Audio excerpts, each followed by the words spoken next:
Welcome everybody to the Football Corner. My name is Samgelo Nyati and I will be taking you through this weekend's action today. Obviously, to those who are our usual watchers, they know that we usually come up with videos every weekend, like thorough breakdowns of each and every category that we cover in this channel. But this weekend, it has been very tough, and as last weekend as well, I'm sure you noticed that we didn't post. We've been having a lot of technical difficulties, and it's been giving us really big problems in terms of being consistent with our content. But this shouldn't give us any reason to be what can I say, reason to be for our moods to be dampened, because I'm here right now and I will be taking you over all the key talking points of this coming weekend, from when I'm on my FPL that we usually cover in episodes in the FPL corner. But today we will just mix everything up in this one video where we will cover the FPL corner to the Premier League preview, and the Carling Knockout Cup preview, where we will be having a lot of scrumptious fixtures, as well as the Premier League as well.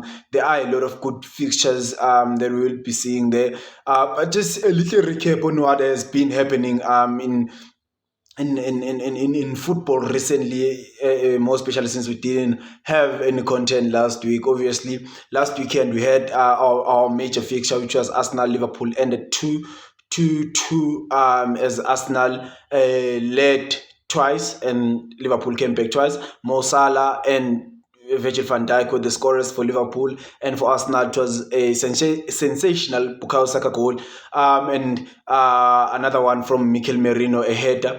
So from those set pieces, we know Arsenal in set pieces, and Man City went on to win that week 1-0 against Southampton. So it kind of shifted some things in on the top of the table, as well as the Betway Premiership. We've had a couple of weeks we without talking about it, and I do feel that there has been a lot of action, enough action for us to just sit down and cover it and talk about it. And first, to talk about it's an impressive feat that has been achieved by Orlando Pirates. 6 games unbeaten and at the start of the season, all wins. It's just incredible, and it's something that is unheard of in South African football, and it just gives us a little bit energy, because I think the league is shifting away from Mamelodi Sundowns after they lost themselves to Polokwane City in the old Peter Mokaba Stadium this past weekend, and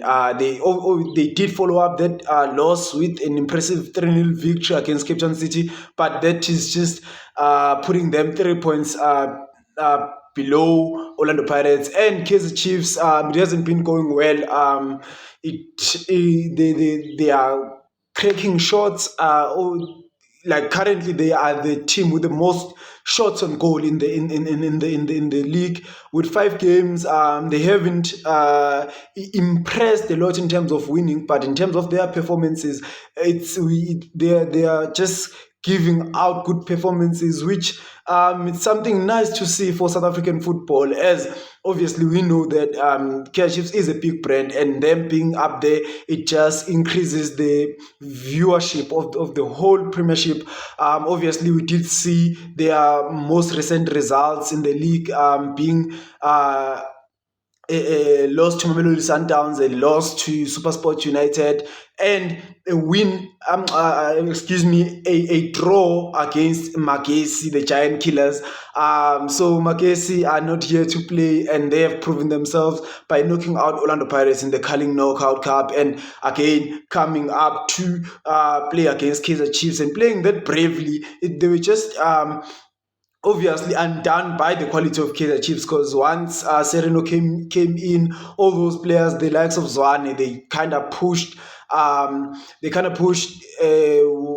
Magesi against the wall, and it's just incredible what's happening. And as well as I want to mention the growth of youngsters in our football. The growth of youngsters in our football, it's impressive. I love it. It's something to behold, because when you look at the likes of Kota, who just made his debut in the previous week, and he showed us that he just belongs in the top level. So I think it's going to be great seeing more and more young players following in the footsteps of the likes of Rhodes, Maseko, Campbell, Mfundo Vilagazi, Mdusha Balala, Nkota, and obviously President Omatuke, the man himself, Urelebule Mfukeng. So we're seeing, and that goal he scored against TS Galaxy was a cracker. It was just out of this world. So you loved seeing that confidence in those young players. But with that said, that's enough recap for what has been happening in the leagues in the previous week. And the only recap that is remaining right now is the FPL recap. And obviously, since we don't have an episode of the FPL corner this week, it is kind of challenging. But I assure you and everyone who's watching that next week we will have everyone back again, and we will have our usual conversations, the compelling conversations that everyone loves to watch and listen to. So with that said, FPL, first I want to give congratulations to FC Mshana, Usandile Mbata, Mfowashandu. Congratulations for being the manager of the week in the fantasy Premier League group for Football Corner, which is the Football Corner mini league. So congratulations with that, and keep up building up those big points. Maybe in the future we'll have you as the manager of the month, which we are still calculating. Obviously, we will give you the manager of the month, and then we will have him in the next episode of FPL Corner. So with that said, obviously I will give a little bit recap on my game week, which was a good game week, but it was better than the previous game weeks, and as well as the amount of points that I got, it was better. I was disappointed by the blanks from Morgan Rogers and the likes of Lucas Digne is getting a lot of yellow cards, but he is providing points. But the amount of yellow cards he gets is worrying me, because he always takes 1 point from me, and I'm kind of wondering, if he doesn't have an attacking return or a clean sheet, then those points will cost me someday. So I am considering switching him up, and I am in the mission of bringing in Cole Palmer to get me those premium points. Obviously, I have Bukayo Saka, but I still need another premium midfielder to bring me those premium points, because I think having Trent Alexander-Arnold hasn't paid off for me, so I will be taking him off. I will be removing Trent Alexander-Arnold to accommodate, obviously, the high-scoring Cole Palmer, but not this week, because obviously the Chelsea fixtures this week, they are playing Manchester United, and it's not an easy fixture that you can just throw in the likes of Cole Palmer. Obviously, he did score 4 goals in the same fixture last year, but I don't think it's advisable to bring him while they are playing this game. If you have him, then sharp, you can keep Cole Palmer. But I just want to talk as well maybe about the Arsenal defense, that maybe it's time to remove those Arsenal assets. Obviously the injury to Gabriel, the suspension from Saliba. Obviously he's back, but he is coming back, and we are a bit unsure that Gabriel is back, and we're not really sure that they will be on their level best in terms of their defensive effort. So it's kind of tricky, but it is worth, again, going away from Spurs players as they are playing Aston Villa. So it's kind of a tricky one to call, because the likes of Everton, Fulham, Nottingham Forest are the teams that have better fixtures, green fixtures this week, obviously, and Man City as they play Bournemouth. But we saw Bournemouth, they are a grinding team. So with Man City's lack of creativity, you kind of wanna run away from those Man City assets. Maybe the defenders, Vardiol, I might bring him in, but those type of situations, it's all about avoiding. those difficult fixtures and bringing in the players that have the potential to bring in points. Like I said, with Morgan Rogers this weekend, I don't think I will play him. Similarly with Brendan Johnson, it's going to be a very difficult encounter between Aston Villa and Tottenham, and we've seen in the past it's not a fixture that always provides us with a lot of goals. So yeah, I think that's all for my fantasy. But going into game week 10, I think I am optimistic about the changes I'm going to make. I'm not going to bring in a lot of players, but just the changes from my bench. I have a good enough bench to be able to make those switches rather than making transfers. So I think I'm in a good position. And with my keeper situation, Matt Sells has been doing great. He has been doing great, and it's going to be very tricky to ignore him again this week. And obviously, I have David Raya, who I might end up selling because it doesn't make sense having a keeper worth 5.6 million and is sitting on the bench. So those are the kind of situations I'm kind of rolling my head around currently, but it's something that will be fixed by the deadline, which is 12 p.m. Oh, sorry, 11 p.m. South African time tomorrow. Yeah. So that is our deadline. No, not 11 p.m. Hey, my comment and correcting me. It's 11 a.m. South African time, and then 12 p.m. UK time. So yeah, it's that. And then as we go past fantasy, we will obviously move to the Premier League preview. And first, before I do anything, I just want to apologize to those who were enjoying the Premier League preview and review. It's been a very difficult past couple of months in terms of just trying to deliver quality content to you guys, because what we don't want is bringing content that is not quality. It doesn't give you the energy to continue supporting us as you were, and your support has been massive. So we just want to apologize for that. And I'm not posting any video. Obviously, last week things have been just all over the place. But yeah,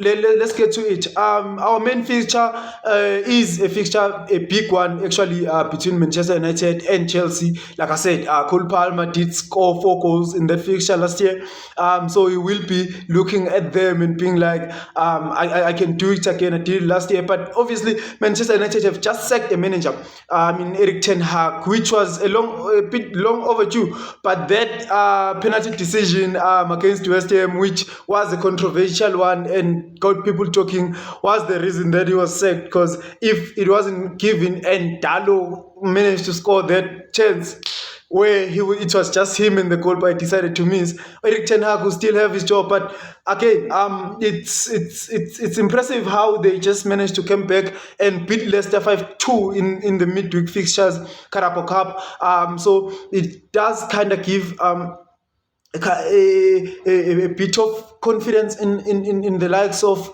Ruud van Nistelrooy, in maybe he can take care of Manchester United while they are still looking for their men. Obviously, there has been links that the sporting manager will be the one coming into Old Trafford, and the fine of £10 million has been paid to Sporting Lisbon. So we will keep you posted on those developments. Obviously, on the next shows, we will talk about them. We will talk about what to expect and the tactics of the new manager. But currently, by the way things look, Ruud van Nistelrooy will be in charge of Manchester United on Sunday as they take in Chelsea, who have been on a rise recently, and you've been seeing the results. The performances are getting better and better. So Enzo Maresca is cooking something up there, and I hope they can just give us a wonderful game again at Old Trafford, preferably 9 goals again. So but let's just wait and see. On Sunday 6 o'clock we'll have that one, and obviously I want us to talk about the top of the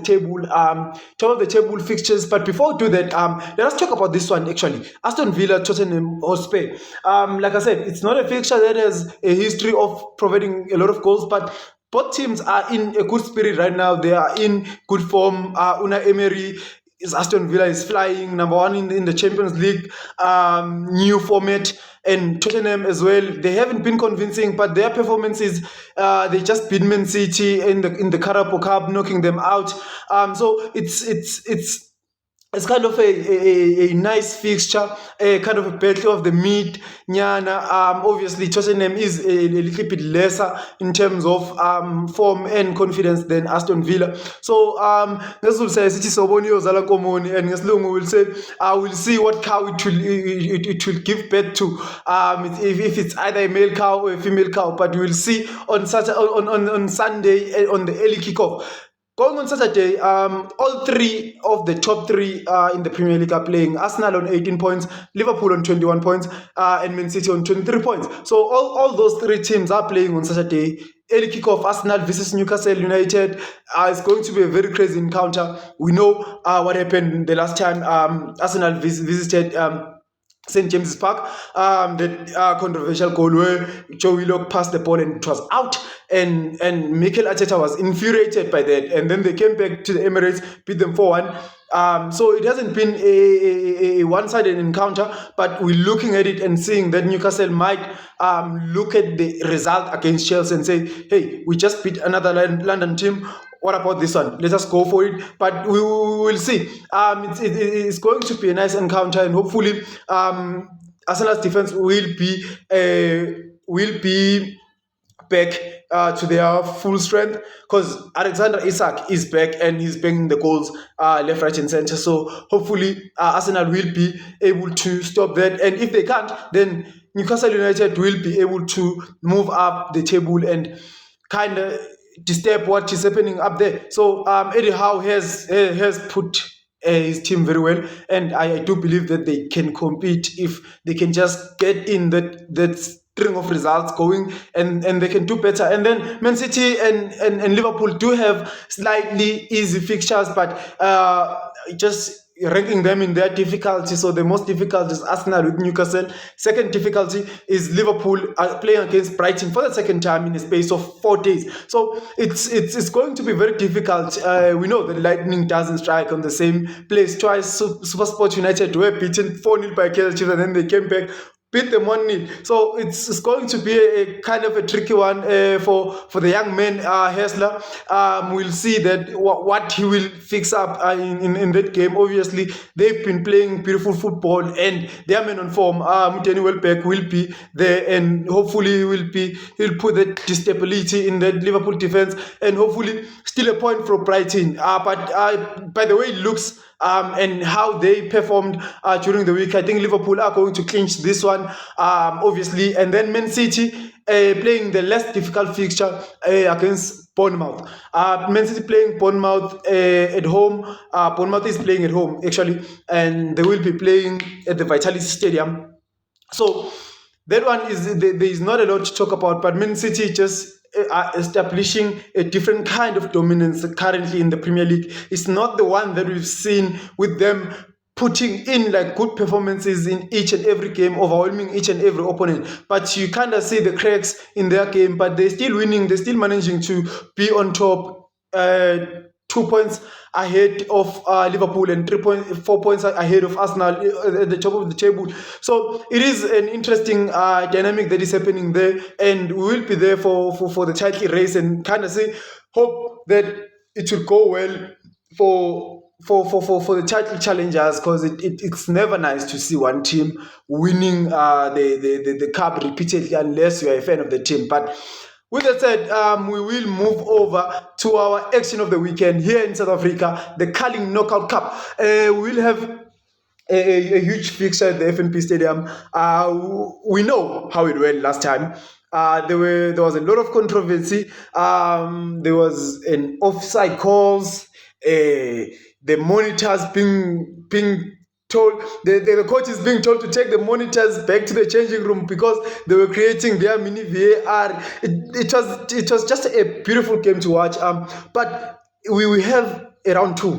And hopefully, Kaizer Chiefs will be up for it, because it's their chance at silverware, because it doesn't look like they will be competing with the likes of Orlando Pirates and Mamelodi Sundowns for the top of the table spot.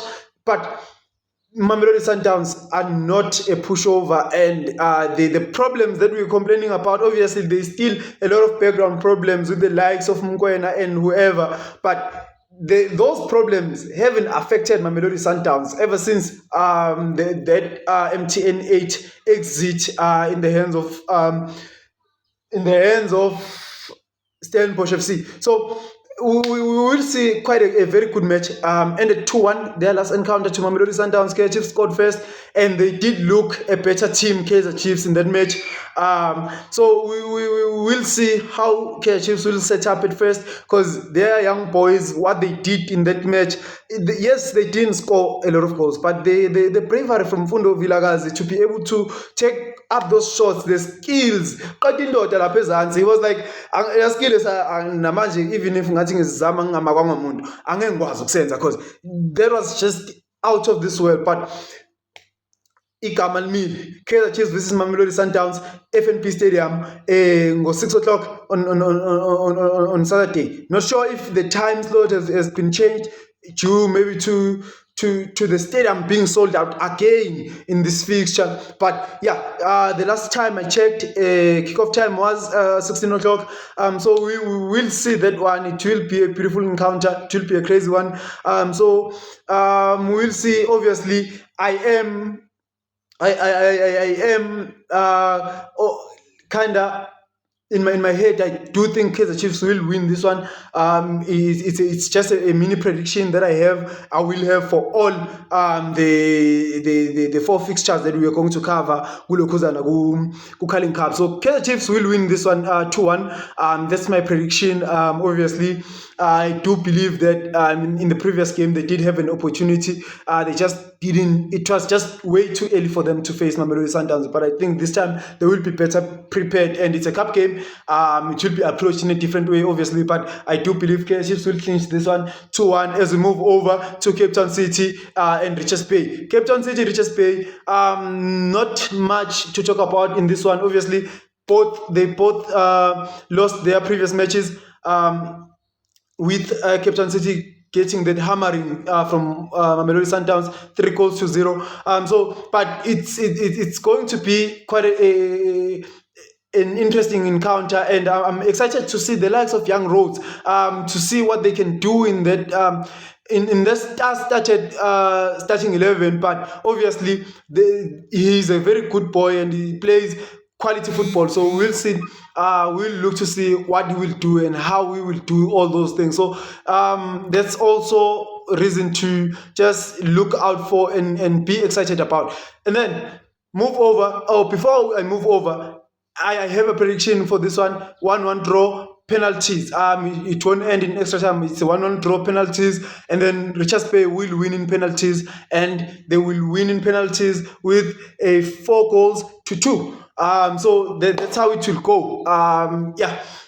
And then as we move over to fixtures that we will play on Sunday. The other 2 fixtures in the Carling Knockout Cup, and the first fixture being Stellenbosch United and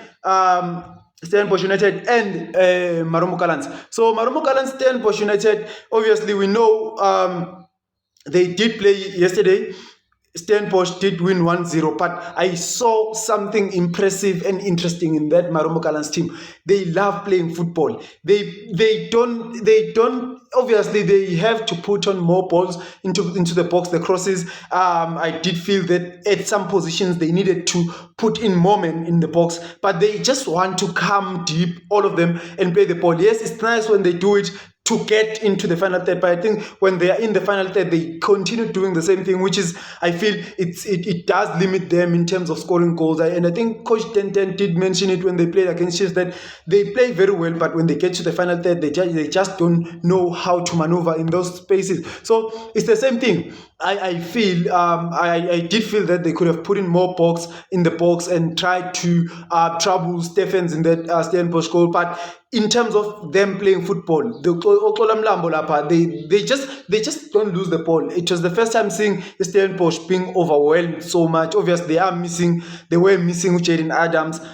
who has been in the midst of a lot of scandals recently. Hopefully will pick himself up and we'll kind of see him perform again to his usual best, to his level best, because I don't see him getting a national team call up with the type of performances he pulled up. And then with that match, obviously, I do see Stellenbosch winning it again. Stellenbosch, I do think they are going to go to the final, and obviously they get an opportunity to defend their crown. But with this one, they will win it with a 1 difference again. Either 3-2, 2-1 or 1-0. So I can't really give you a score or a single score in this one, but I do believe that there will be a 1-0 deficit separating the sides this weekend in our Killers Magesi, and they will be facing TS Galaxy at Mbombela Stadium. TS Galaxy will host them at Mbombela Stadium. The last year's finalist TS Galaxy, they will host the Giant Killers Magesi, who are in the quarterfinals by beating Orlando Pirates 3-2 at Orlando Stadium. Yes, and then obviously this is a match between two sides that are having a contrasting start to their season. TS Galaxy started well, and they haven't been good in their results, but the football they play, it's top level. I saw it against Orlando Pirates, and I did feel that if TS Galaxy scored first in that match, they were going to give Orlando Pirates problems in that match that ended 2-0. Obviously, it was that Mbata goal, which I feel the keeper could have done better in that one. And the Mfukeng one, the keeper couldn't have done anything to that one. So it was just individual brilliance that undid TS Galaxy. And on the other hand, Magesi, they're just full of energy. They're just full of energy, and they played so bravely against Kaizer Chiefs, pushed them to their limits, and managed to, yes, they did give away a 2-goal lead, but not losing the match. It was very important for Magesi, and they didn't, and they're in a good position. Actually, they are not towards the relegation zone where everyone wanted them to be. They're in the quarterfinals of the Carling Knockout Cup. So it's been a very good first season for Magesi so far in the top flight of South African football. So with that said, there's not much to say on this fixture. Obviously, sides haven't faced each other before in the top flight, so it's very difficult to kind of go back in the past and draw back some inspiration from the head-to-head or whatever that we can draw inspiration from for deciding the score outline. But just based on the energy of Magesi, I'm giving this one a 2-0 win to Magesi FC as they will go to the semi-finals ahead of last year's finalist TS Galaxy. So with that said, the Carling Knockout Cup is wrapped up. But I just want to talk about again. I just want to talk about Hugo Bros, man. I just can't do a video or before or towards the international break and not talk about Hugo Bros. He releases a preliminary squad. That squad, it gives players a thing. I would say, hey, you might be selected, but based on how you perform after I've put you in this list, I will choose based on that. So everyone, it gets the best of our league players. I saw Stephens yesterday, and the way he played, you could see that he's someone who wants that thing. They say the same way with Tabang Machuluti from Polokwane City. That boy is so good, and I was happy when I saw his name there. It was a long time coming. He's so good. The way he plays right back, it's just out of this world, and obviously he can still improve with a better setup, a better team. But currently, Polokwane City is a better team for him, and he's doing the best he can in that position. And I do believe that even if he doesn't make the final 23-man squad, but he does deserve to be recognized and put his hand put up by Hugo Bros. Obviously, we do have the regulars. We don't really need to talk about those ones. But yeah, it's just those players. I love what Hugo Bros is doing with the preliminary squad. It is getting the best out of our league players. I was sad to not see Mtutuzi Shabalala, but again, I was happy to not see Mtutuzi Shabalala because his exclusion, it gives him a mentality that he still has to work. He has been very impressive since the season started. He's been very impressive, but again, his exclusion will give him more motivation to push himself and try and do more so that he can be in the national team. Because I do believe it's just a matter of time before that boy is called up with the amount of work he's doing there at Kaizer Chiefs. And obviously, we are interested to see what will happen during the qualifiers. Some fans are calling for a President Yamatuke to kind of get his start, but I do believe that Kuiko Bros knows what he's doing, and I hope he does help us qualify for AFCON 2025 as group winners. It will give us an advantage, obviously, ahead of our competitors in the draw on who we get to go into the group with and all those other things. But with that said, I think that's the end of what did I call this at the beginning? You will remind me. What did I call it? I called it. I don't remember what I called it, but it is one show where I'm just talking about football. So it is a weekend breakdown. Yeah. So that's it for the Football Corners weekend breakdown. Thank you for watching and thank you for listening. Please make sure that you give your support, you subscribe, you like, and you comment too on our videos. And share to your friends. There are a lot of football lovers, and sometimes they don't get to see the content that they might love. So if you love the content, maybe your friend will love it. So do that, share with your friends, football lovers, and yeah, see you next time. And don't forget to enjoy your football and enjoy your weekend. Bye bye.